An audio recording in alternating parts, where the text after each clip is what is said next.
I, 28F, have been engaged to Martin, 30M, for about a year now. We're planning our wedding for next summer, and everything was going smoothly until the guest list became an issue. My dad, 55M, remarried when I was 16 to Diane, 50F. From the beginning, our relationship was strained. My mom passed away when I was 10 after a long battle with cancer. Those last few years were tough, but they brought my dad and me closer together. After Mom died, it was just me and my dad for a while. We developed a routine: Sunday morning pancakes, movie nights on Fridays, and long bike rides on weekends. He even learned to braid my hair, badly, but he tried. We were really close, and I have great memories of those years. When I was 14, my dad started dating Diane. He met her at a work conference. She was a representative from another company. At first, I was happy for him. I remember the first time he brought her home for dinner. She brought me a bracelet and seemed really nice. We had spaghetti, my favorite at the time, and she told funny stories about her job. I thought maybe this wouldn't be so bad. Diane has 2 kids from her previous marriage, Andy, 27M, and Sharon, 25F. The first time I met them was at a picnic in the park. Andy was quiet but friendly, teaching me how to throw a frisbee. Sharon was more outgoing, chattering about her favorite bands and movies. It felt like the beginning of something good. But things quickly went downhill after the wedding. When Diane moved in with us, she redecorated the entire house, getting rid of a lot of my mom's things without asking me or my dad. I came home from school one day to find my mom's favorite armchair gone, replaced by a sleek modern one. When I asked about it, Diane said she had donated it because it didn't fit the new aesthetic. She claimed she wanted a fresh start for our new family. I was devastated.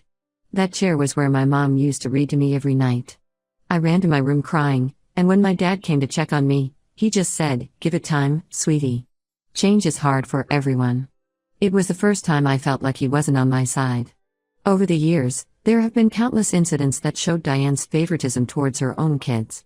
On my 16th birthday, I wanted a small sleepover with my 5 closest friends. Diane insisted on inviting her entire extended family, turning what I wanted to be an intimate celebration into a huge family reunion where I barely knew anyone. I spent most of the party hiding in my room, feeling like a stranger at my own birthday. Meanwhile, for Andy's 16th birthday a few months earlier, Diane had organized a surprise party with all his friends, rented out an entire laser tag arena, and even got a local band to play. The contrast was stark and hurtful. When I was 17, I won a state-level art competition. The prize included a summer art program in New York. I was thrilled, but Diane convinced my dad it was too expensive and not practical for my future. Instead, that summer, they sent Sharon to a month-long dance camp in Los Angeles because it was her passion. The pattern continued into college. When I graduated, Diane convinced my dad that I didn't need any help with my student loans because I needed to learn financial responsibility. I ended up working 2 part-time jobs alongside my full-time entry-level position just to make ends meet. But when Sharon graduated a year later, they bought her a new car and paid off all her debts, saying she needed a fresh start in life. There were smaller incidents too, that added up over time. At family dinners, Diane would always serve Andy and Sharon first, often leaving me with the smallest portions. During holidays, their stockings would be overflowing while mine had just a few token gifts. When relatives visited, Diane would gush about Andy's and Sharon's accomplishments but conveniently forget to mention mine. My dad, throughout all of this, remained frustratingly passive. Whenever I tried to talk to him about how I felt, he'd say things like, "Diane is trying her best," or "We need to make this new family work." It felt like he was constantly choosing them over me. The final straw came last Christmas. My dad had always given me a special ornament each year, a tradition he started with my mom. They were precious to me, each one held a memory. This year, I noticed my ornaments were missing from the tree. When I asked Diane about it, she casually mentioned she had donated them to make room for new decorations. "We needed a cohesive theme this year," she said, gesturing to the color-coordinated baubles on the tree. I was devastated. Those ornaments were one of the few tangible connections I had left to my mom and to my childhood with my dad. When I confronted my dad about it, he just sighed and said, "Maybe it's time to start new traditions." It felt like the last piece of my old life had been erased. Now, with the wedding planning, I decided not to invite Diane. The thought of her being there on one of the most important days of my life, after years of making me feel unwelcome in my own family, was unbearable. I told my dad I wanted him there, but I couldn't have Diane at my wedding.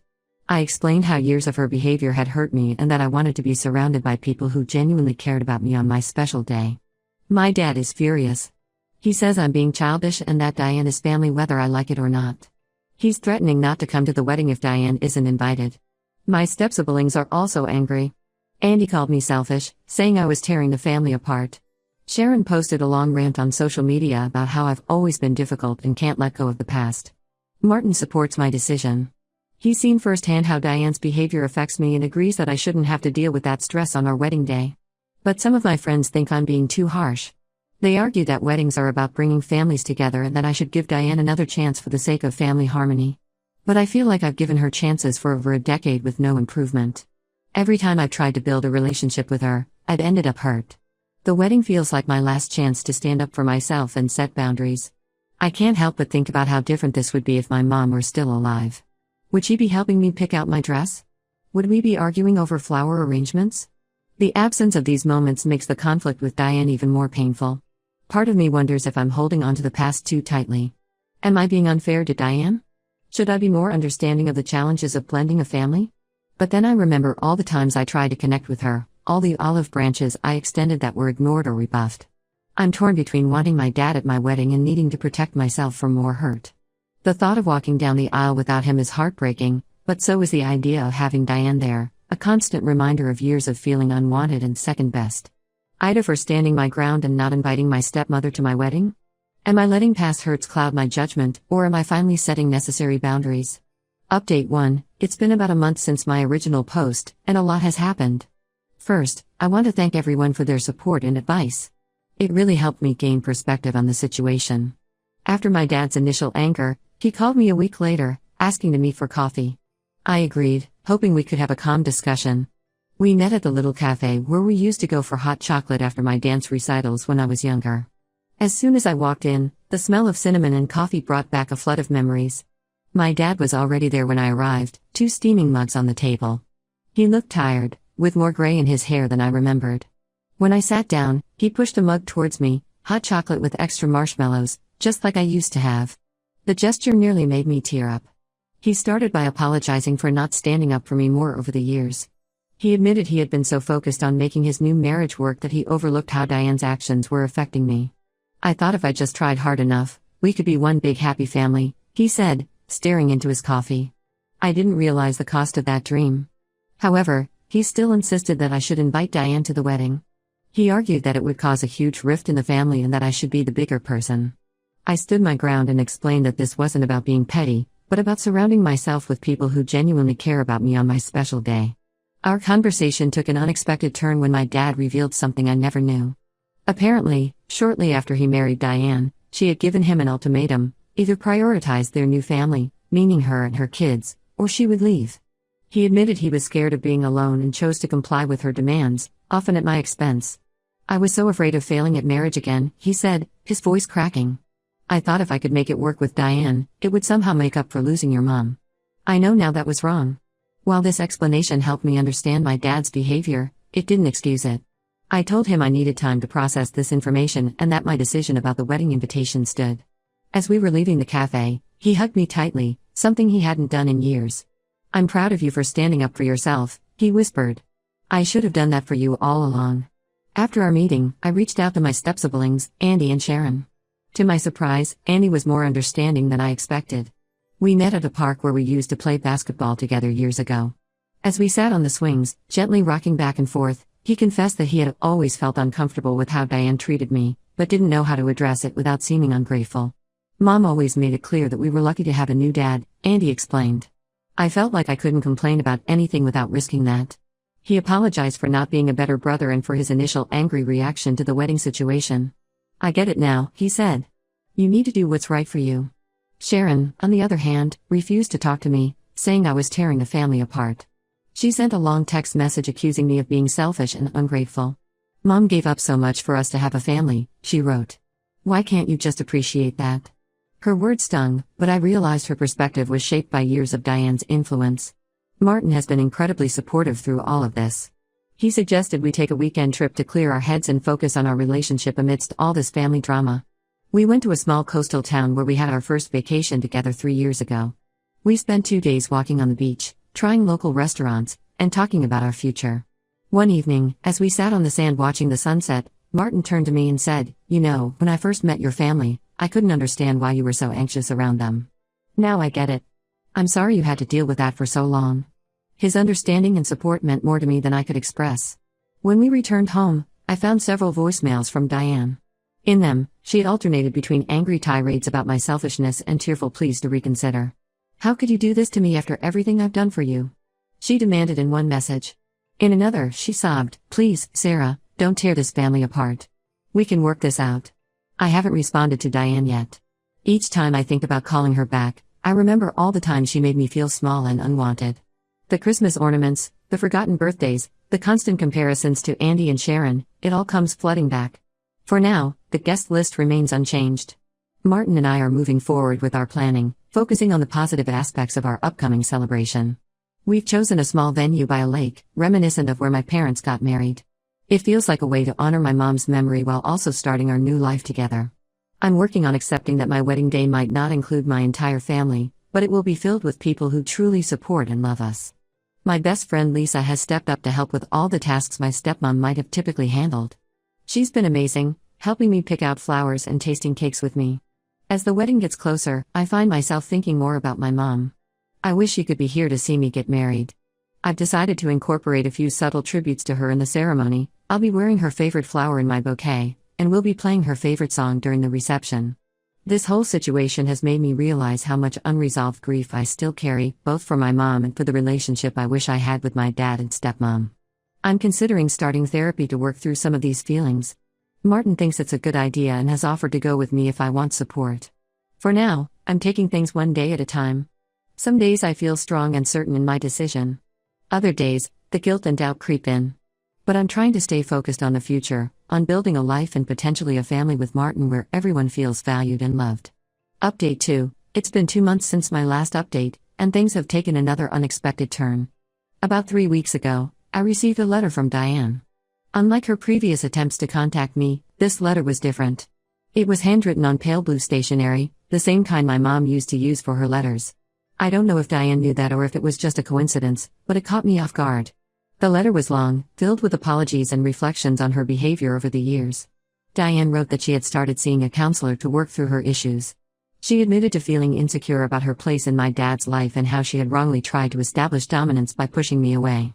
"I was so afraid of being second best to your mother's memory," she wrote, "that I never gave myself a chance to be a real mother to you." She acknowledged specific incidents where she had been unfair or cruel, including the Christmas ornament incident. "I convinced myself I was helping you move on," she explained, "but now I see I was only trying to erase the parts of your life that made me feel insecure." While I appreciated her apology, I was cautious about accepting it at face value. Years of hurt don't disappear with one letter, no matter how heartfelt.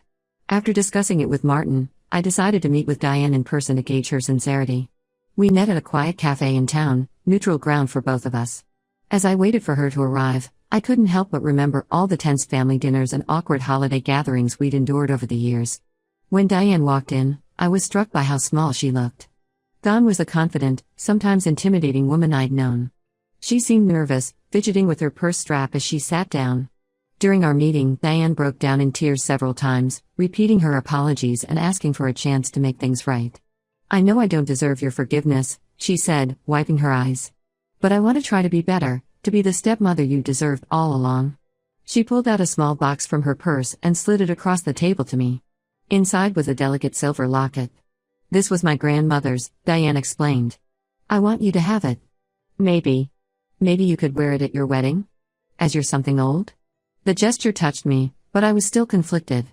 On one hand, this was the first time Diane had ever acknowledged her behavior and seemed genuinely remorseful. On the other hand, years of hurt don't disappear with one apology and a piece of jewelry. I told Diane that while I appreciated her apology and the gift, I needed time to process everything. I suggested we start with occasional family dinners and see how things progress. She agreed, seeming relieved that I was willing to give her any chance at all. After discussing it with Martin, I made a compromise regarding the wedding. I invited Diane to the ceremony but not the reception. This way, she could be part of the family event without being present for the more intimate celebration afterward. When I called my dad to tell him, he was quiet for a moment before saying, "Thank you, sweetheart. This means a lot." The next family dinner was awkward but not as tense as I had feared.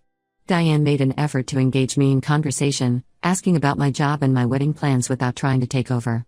My dad seemed more relaxed than I'd seen him in years, and even Andy and Sharon were civil, if a bit reserved. As the wedding approaches, I find myself reflecting on how much has changed. A year ago, I couldn't have imagined Diane being at my wedding in any capacity. Now, while things aren't perfect, there's a sense of hope that wasn't there before. Martin and I are in the final stages of wedding planning. Despite the family drama, we're excited about our big day. We've decided to incorporate a unity candle ceremony, symbolizing the joining of our families. It feels especially poignant given recent events. Last week, I went dress shopping with Lisa, my maid of honor. As I tried on gowns, I found myself wishing my mom was there. In a quiet moment, Lisa hugged me and said, "She'd be so proud of you, you know." It meant the world to hear that. I'm cautiously optimistic about the future of my relationship with Diane and my family. While I'm not expecting miracles, I'm hopeful that this could be the beginning of a new, healthier chapter for all of us. There's still a lot of work to be done, but for the first time in years, it feels like we're all trying. Update 3. It's been 6 months since my last update, and our wedding day has come and gone. I wanted to share how everything turned out. In the months leading up to the wedding, Diane and I continued to work on our relationship. We had regular family dinners, which started out awkward but gradually became more comfortable. There were still tense moments and old habits that died hard, but I could see she was making an effort. About a month before the wedding, Diane asked if I'd like to go shopping with her to find her outfit for the ceremony. I was hesitant at first, remembering all the times she'd criticized my style in the past. But I agreed, and to my surprise, it turned out to be a pleasant experience. She was respectful of my opinions and even asked for my advice on what to wear. On the wedding day itself, Diane surprised me. Just before the ceremony, she came to my dressing room, looking nervous. She handed me a small, wrapped package. Inside was a framed photo of my mom and me from when I was little, one I thought had been lost years ago. "I found this when we were cleaning out the attic," Diane explained, her voice shaky. "I thought you might want to have it with you today." The gesture brought tears to my eyes. It was a small thing, but it showed that Diane was finally trying to understand what was important to me. I placed the photo on a small table near where I would be standing during the ceremony, a way of having my mom there with me. The ceremony went smoothly. I felt a mix of emotions as I walked down the aisle, seeing Diane sitting next to my dad. But when I reached the altar and saw Martin's smile, everything else faded away. We said our vows, lit the unity candle, and just like that, we were married. When it came time for Diane to leave before the reception, she hugged me gently and whispered, "Thank you for giving me a chance. You look beautiful, and your mom would be so proud." It wasn't a magical fix for years of hurt, but it felt like a step in the right direction. The reception was everything Martin and I had hoped for. Without the underlying tension of family drama, we were able to fully enjoy our celebration. My dad seemed more relaxed than I'd seen him in years, even getting up to dance with me. Andy and Sharon were in good spirits too, with Andy giving a surprisingly heartfelt toast. In the weeks since the wedding, Diane has continued to make efforts to improve our relationship. She's been respectful of my boundaries and hasn't pushed for more than I'm comfortable with. We've had a few more family dinners, and while there's still some awkwardness, it's noticeably less than before. Last Sunday, Diane invited me over to help her go through some old boxes in the attic. As we sorted through years of accumulated stuff, she handed me a familiar-looking ornament, one of the ones I thought had been donated years ago. "I'm sorry I lied," she said quietly. "I kept them. I don't know what I thought. But they're yours, and you should have them." Looking back, I'm glad I stood my ground about the wedding, but also that I was open to Diane's attempts to make amends. It's been a long and sometimes painful journey, but I feel like we're finally moving in a positive direction. Martin and I are now settling into married life and looking forward to our future together. This experience has taught us both a lot about family, forgiveness, and the importance of setting boundaries. While our family may never be perfect, I'm hopeful that we can continue to build stronger, healthier relationships with each other. Yesterday, my dad called to invite us over for Sunday brunch. As I hung up the phone, I realized I wasn't feeling the usual dread that used to accompany family gatherings. Instead, there was a small spark of warmth. It's a start, and for now, that's enough.